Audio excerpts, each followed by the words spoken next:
Matthew Johnson here, coming to you from the last stage of round 3 of the Rally America National Championship. This is the Oregon Trail Rally. We are very close to Dufur, Oregon, and that's where the rally is based for day 3.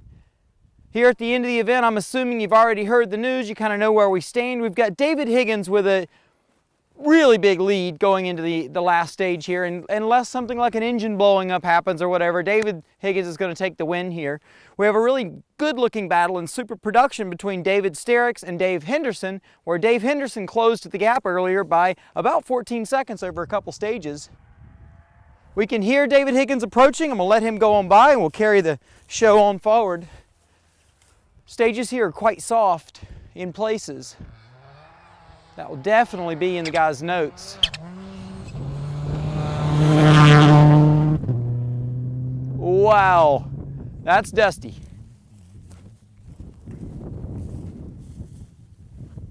Definitely part of the deal here covering rallies is the dust. We always talk about the dust. No one really likes the dust, to be honest. Photographers don't like it because it gets in their cameras. People don't like it because it gets in their face and their eyes. And obviously drivers don't like it when it's getting in their way to be able to see the stage.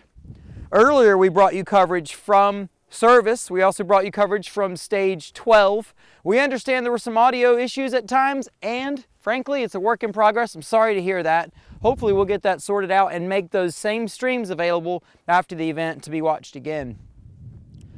I can't say enough about how pretty it is out here. Honestly, it's one of the most scenic places we shoot in the championship. We've got mountains around us, Mount Rainier, Mount Hood, loads of fields. We call this the high desert region. And in a minute, I'm going to tell you what elevation it takes to be qualified as high desert, because I don't know. See you guys.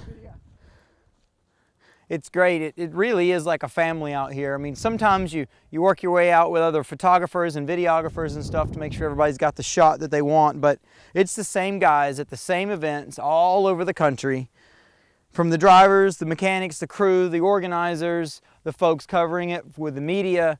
It really is a big family of rally folks, no matter which piece you're carrying. I'm going to fire up an app here on my GPS and we'll see what the elevation is here. We should see Crazy Leo up next.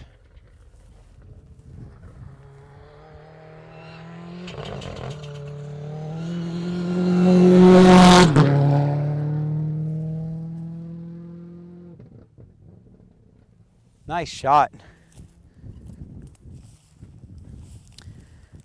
Well, nice shot, exactly. What I'd like to do is give you the unit in feet, because that's what I understand. So we're at, it's only 1,275 feet here. I thought we called this high desert. I really thought it was going to be 3,000 or 4,000 feet that we were at right now. It's 1,275 feet. I guess it's the region and the way the climate is here that would be called a high desert type region.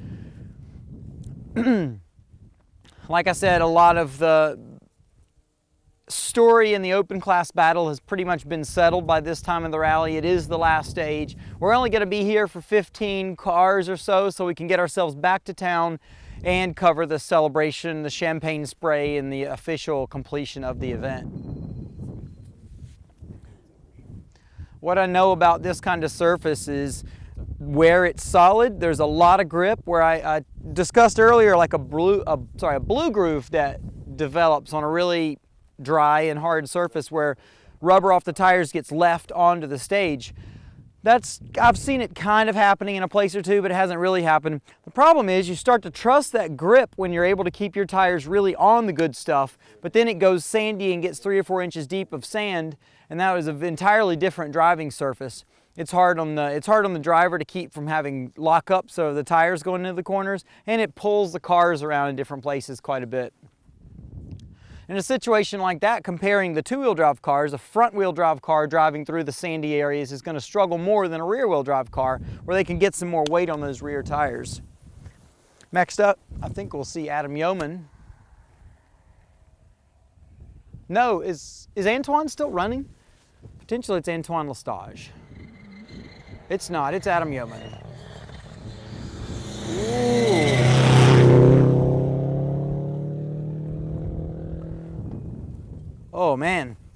Dusty cloud. I'm going to see if I can get him on that shot down there. Okay. Well, remember, we're going to 1 minute intervals now. That's our, we started with first 3 cars on 2 minute intervals, but car number 4, which is coming up, is only on a 1 minute. Adam Yeoman, we saw, touched the bank on the exit of that corner there. It was interesting.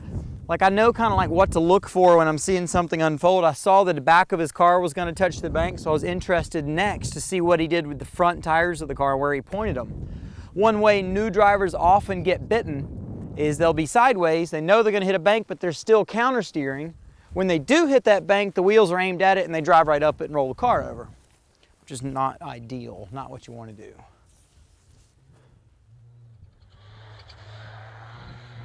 Ah, we got a Rick song. Looking smooth. Wow, I feel like I'm in a dust, I am in a dust storm, but I feel like I'm standing in the middle of the desert in a dust storm.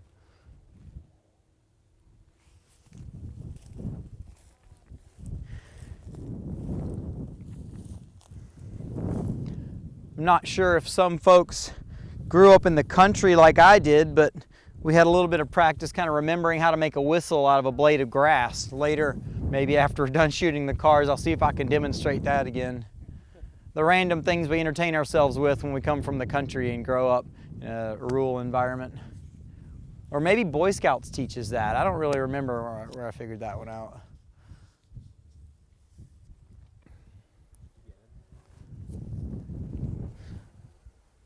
Lisa, did you get our split times for the first couple cars? How are we looking between first couple cars? So far. Diggins was an 07. Leo was 3 seconds quicker.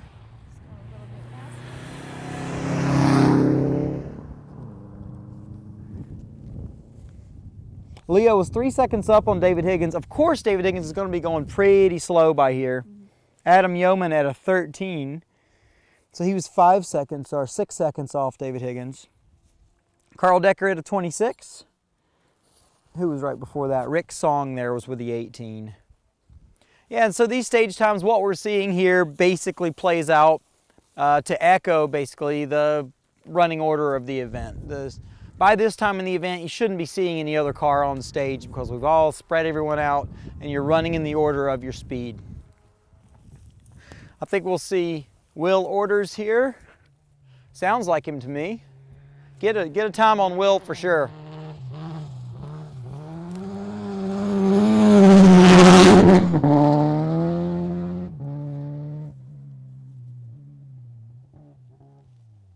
That's interesting. I didn't ask him if he has a sequential gearbox in that thing or not. I am interested to know.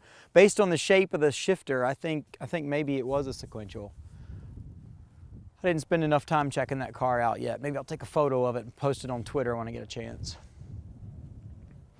One of the folks in contact over Twitter asked for some more coverage of Garth's Saab, and I'll do my best at the Parc Ferme at the end of the rally to get a couple shots of that to go in our finale, our final piece of the day, covering the Oregon Trail Rally 2012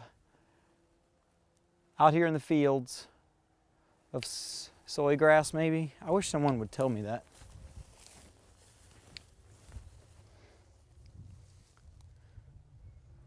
I bet this is going to be David Sterrick's, and it is. They're looking good and smooth.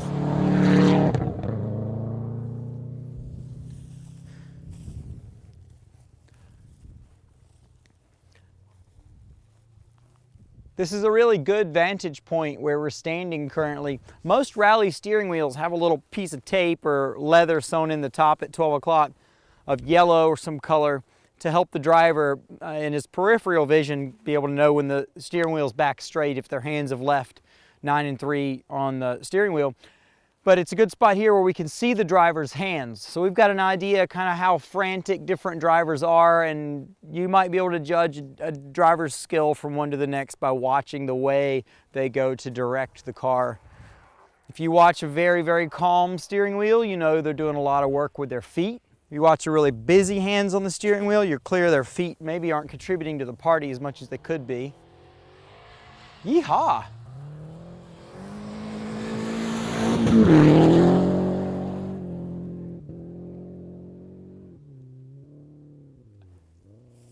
Well, I don't want to call ACP a liar, but what I just saw there might be calling ACP a liar. He's really going for it. That's a crest into a turn there. Brakes are really important over that crest. He told us brakes were going soft. They just weren't up to the fight today, and he wasn't going to be able to push this afternoon. I think we might find out that ACP has a faster stage time on this last stage than Will Orders does. That looks fun. I swear, this front-wheel drive thing looks fun. Or two-wheel drive thing looks fun. Next car up.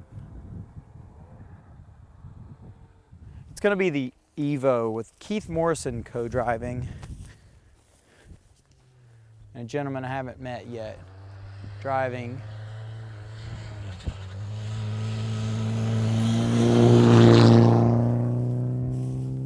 I'm not sure if our audio picked it up, but there was a bit of an air noise or a bit of a manifold or exhaust leak right up near the engine. I know that there is a water crossing half a mile back or so. I'm not sure how rough it was because we didn't drive through it. He might have hit that a bit fast and knocked something a little loose on the engine. Whatever it is, it looks like he's running healthy enough. He'll be able to finish stage 16 and complete the rally in a nice top 10 finish. Certainly something to brag about with this event. Okay, we're going to have 5 more cars roll by and we're going to call it good and get ourselves back to town to cover the finish.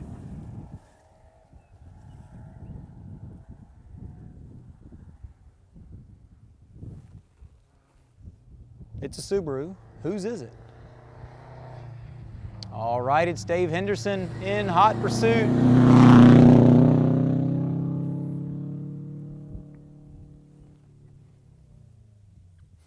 I would say, judging by what I just saw, Dave Henderson has accepted the position of second place in Super Production in the National. It did not look like he was driving particularly like a fire was under him, that he just had to create something here on the last stage. 27 seconds or whatever it was he needed to make up over 3 stages is a pretty healthy margin. You have to be significantly faster than somebody else to take that kind of time. That's 10 seconds, almost 10 seconds per stage over 3 stages. Those guys have been running pretty close when they are both really going for it this weekend, so that probably wasn't going to happen. I'm going to go ahead and say SP will finish with Dave Sterrick's first, Dave Henderson in second, and I assume we're going to see Chris and Lisa O'Driscoll coming by momentarily. Woohoo! This is going to be the Acura Integra, yellow Integra, judging by the sound of it. Nope. Oh, it's Fast Eddie. Knew he was back there somewhere.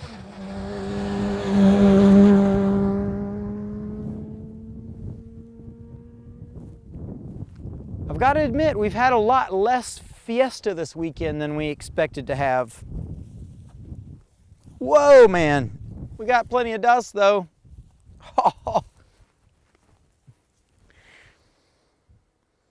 And I know he didn't create a lot more dust than the other cars. We just got unlucky with the wind there a bit. We're all brown now. It's funny. Brown shirt. Fast Eddie there in the R2. The R2 just does not have the long legs necessary for these super fast stages. 100, 105 miles an hour is about all it's got, I believe. Of course, that's around what ACP's top speed is as well. Here's Mason Moyle, making the most of this time to get some experience on the stages.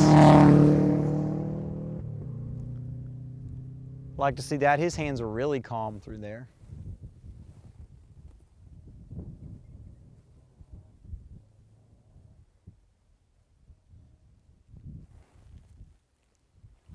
Dirty Times. Do I still have a sticker on my back? No. Ah.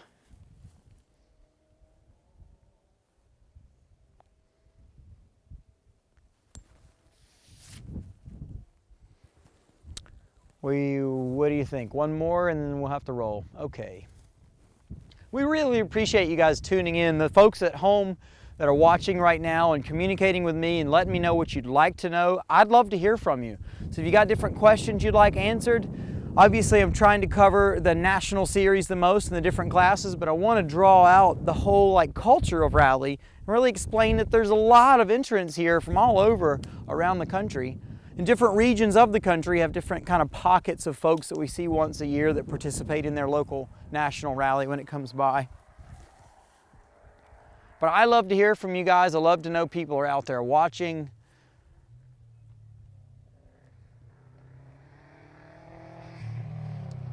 Doug Herredos.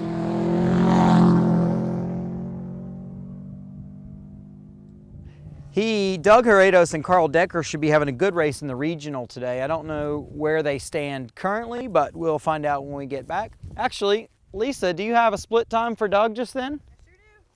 And do you have one for Carl? Carl went by quite a bit earlier. Woo. Yep, so Decker's up here. Yep.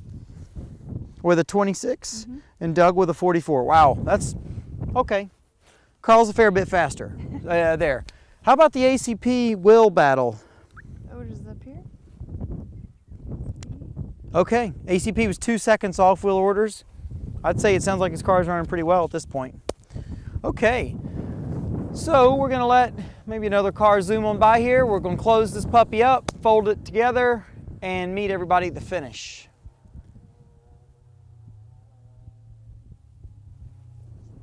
There we go. Up there, still in it. There's your third place super production car. Chris and Lori. Okay, say bye-bye. Got it. Working on saying bye-bye. Shall I do it in the dust? All right, there you go. Okay. This has been Matthew Johnson covering Oregon Trail Rally for Rally America for the 2012 National Championship. This is the completion of round 3. We're going to head next to the finish of the event